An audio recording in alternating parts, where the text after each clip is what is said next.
ಈಗ ಇಡೀ ರಾಜ್ಯದಲ್ಲಿ ಒಂದು ನಿಮಿಷ ಕೇಳಿ ಸರ್, 6 ಲಕ್ಷ ಮೆಟ್ರಿಕ್ ಟನ್ಗೆ ಕೇಂದ್ರ ಸರ್ಕಾರ MSP ರೇಟಲ್ಲಿ ಖರೀದಿ ಮಾಡ್ತಕ್ಕಂಥದಕ್ಕೆ ಅನುಮತಿಯನ್ನು ನೀಡಿದ್ದಾರೆ.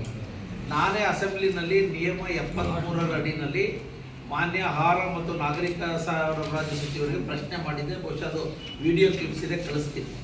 30.76% ರಾಜ್ಯದಲ್ಲಿ ಖರೀದಿಯಾಗಿದೆ. ನಾನು ಅವರಿಗೆ ಪ್ರಶ್ನೆ ಮಾಡಿರ್ತಕ್ಕಂಥದ್ದು ಏನಪ್ಪ ಅಂದರೆ, ನಮ್ಮ ರೈತ ಬೆಳೆದಂಥ ಪೂರ್ಣ ಪ್ರಮಾಣದ ರಾಗಿ ಪೂರ್ಣ ಖರೀದಿ ಆಗಬೇಕು ಅನ್ನೋದ್ರ ಬಗ್ಗೆ ನಾವು ಒತ್ತಾಯ ಕೂಡ ಮಾಡಿದ್ದೇವೆ. ಅದನ್ನು ಮಾರ್ಚ್ 31ಕ್ಕೆ ಅಂತಿಮ ದಿನಾಂಕ ತಡೆಯಿಲ್ಲ, ಅದನ್ನ ನಾನೇ ಮಾಡಿಸಿದ್ದು.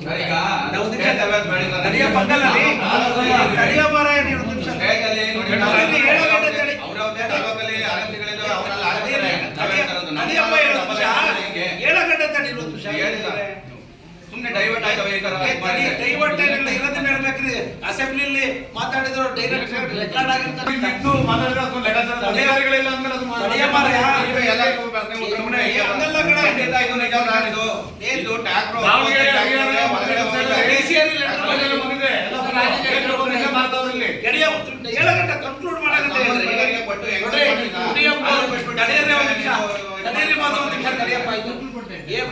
ಕನ್ಕ್ಲೂಡ್ ಮಾಡೋ ಮಧ್ಯೆ ಇಂಟರ್ಫೇರ್ ಆಗ್ಬಿಡಿ. ಆಮೇಲೆ ಮಾತಾಡಿ ನೀವು.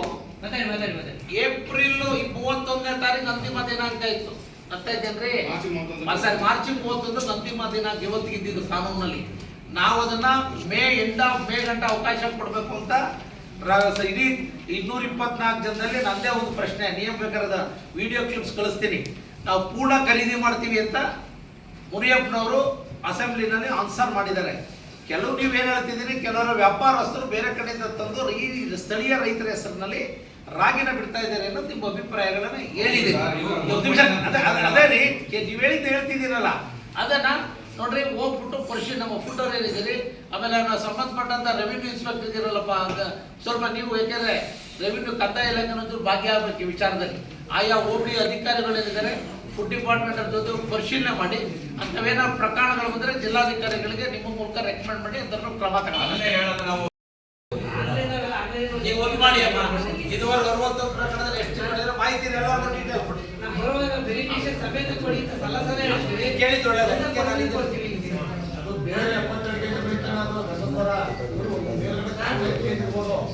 ಅದು ಗೌರ್ಮೆಂಟ್ ಇದ್ರದ್ದು ಸಿಟಿ ಒಳಗಡೆ ಇಟ್ಕೊಂಡು ಆರ್ಟ್ ಆಫ್ ಸಿಟಿ ಒಳಗೆ ಇಟ್ಕೊಂಡು ಗಂಧ ಮಾಡ್ಕೊಂಡಿದ್ದಾರೆ ಅಂತಂದ್ರೆ ಅದನ್ನ ಏನು ಇದು ಹಂಗೆ DC ಕಾಂಪೌಂಡ್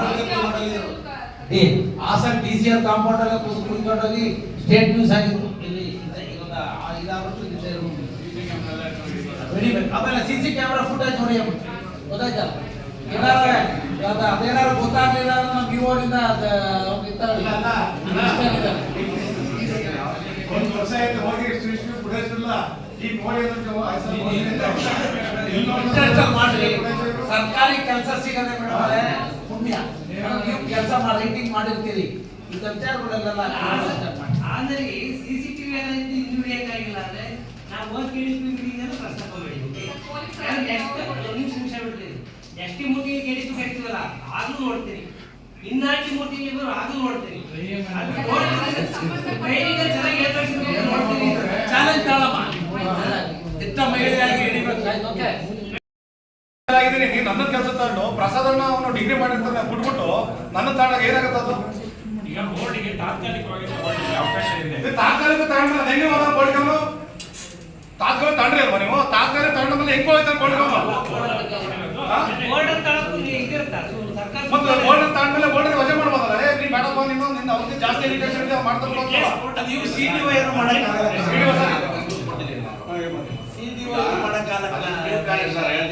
CDO ಏನು ಮಾಡಕ್ಕಾಗಲ್ಲ. ಮಾಡ್ಬೋದು. ಬಾಡಿಯರು ನೀವು ಅದ್ರ ಹಿಂದೆ ಯಾರಿದ್ದಾರೆ ಎಲ್ಲರೂ ಪ್ರೀ ಪ್ಲಾನ್ ಮಾಡಿ ನೀವು ಕೆಲಸ ಕೊಡ್ತೀರಿ.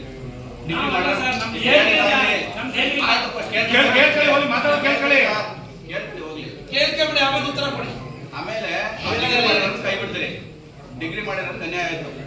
ಈ ಇವ್ರು ಇರ್ತಾನಲ್ಲ SSLC ಮಾಡಿರೋನು ಡಿಗ್ರಿ ಮಾಡಿರೋಂಗಿಂತ ಬುದ್ಧಿವಂತ ಅವನಿಗೆ ನಿಮ್ಮಂತ ಹಿಂಬಾಲಕರು ಏನ್ ಮಾಡ್ತೀರಿ, ಕೋರ್ಟ್ಗೆ ಹೋಗ್ಬಿಡು ಅಂತೀರಿ. ಆಮೇಲೆ ತಂದುಬಿಟ್ಟು ಕೋರ್ಟ್ ಅಲ್ಲ ನೋಡಿ ನೋಡಿ ನೋಡಿ ಅನ್ಯಾಯ ಯಾರಿಗಾಗುತ್ತೆ? ಎಷ್ಟು ನಿಮ್ ಬಾಡಿ ನೀವೆಲ್ಲ ಎಜುಕೇಟೆಡ್ ಅಲ್ವಲ್ಲ, ನಿಮ್ ಬಾಡಿಗಳಿಗೆ ಗಮನ ತರಬಾರ್ದ ನೀವು? SSLC ಮಾಡೋರಿಗೆ ಇದು ಅನ್ಯಾಯ. ಕೋರ್ಟಿಗೆ ಒಂದು ರಿಪೋರ್ಟ್ ಹಾಕ್ಸ್ಬಿಟ್ಟು ಕೋರ್ಟ್ ವಜಾ ಮಾಡಿಸ್ಬಿಟ್ಟು ಇವನಿಗೆ ಕೊಡಿ ಸರ್ ಏನಾಗುತ್ತೆ ಎಷ್ಟು ಇದು 4ನೇ ಮೀಟಿಂಗ್ ಆಯ್ತು ಒಂದು ವರ್ಷದಿಂದವ ಕೋರ್ಟಿಗೆ ರಿಪೋರ್ಟ್ ಕೊಡಿ ಯಾಕಾಗಲ್ಲ ಮನಸ್ಸು ಮಾಡಿದ್ರೆ ಎಲ್ಲ ಮಾಡ್ಬೋದು ನೀವು ಫ್ರೆಂಡ್ ಪ್ಲಾನ್ ಅವ್ರಿಗೆ ಅವ್ನು ಬೇಕು ನಿಮಗೆ ಇವನಿಗೆ ಅನ್ಯಾಯ ಆದ್ರೂ ಪರವಾಗಿಲ್ಲ ಇವನು ಉಳಿಸ್ಕೋಬೇಕು ನೀವು ಇಷ್ಟೇ ಅಲ್ಲಿ ಏನೂ ಇಲ್ಲ ನೋಡಿ ಕೋರ್ಟ್ ನೋಡಿ ಲೀಗಲ್ ಏನಿದೆ ಮಾಡಿಯಪ್ಪ. ಗೊತ್ತು ಅವರಿಗೆ ಜನಪಾಲನೆ ಆಗಿದೆ ಅವರಿಗೆ ಸರ್, ಇವತ್ತು ಈ ಗ್ರಾಮ ಪಂಚಾಯತಿ ನಾವು ತಗೊಳ್ತಾರೆ ಅಂತ ಹೇಳಿ ತಗೊಂಡ್ಮೇಲೆ ಮತ್ತೆ ಡೈರೆಕ್ಟ್ ಕನ್ಸಲ್ಟೇಷನ್ ಮಾಡಿ ಎಲ್ಲಿ ಬರ್ತದೆ ವಾಟರ್ ತಗೊಳ್ತಾರೆ ಗ್ರಾಮ ಪಂಚಾಯತಿ ಈಗ ತಗೊಳಂಗೆ ಇಲ್ಲ. ಈಗ ಬೇಡ ಮುಂಚೆ ತಗೊಳ್ಳೋದು ಅದು ಎಲ್ಲಿ ಬರ್ತದೆ ಗ್ರಾಮ ಪಂಚಾಯತಿ ಮಾಡೋದು ಬೇಡ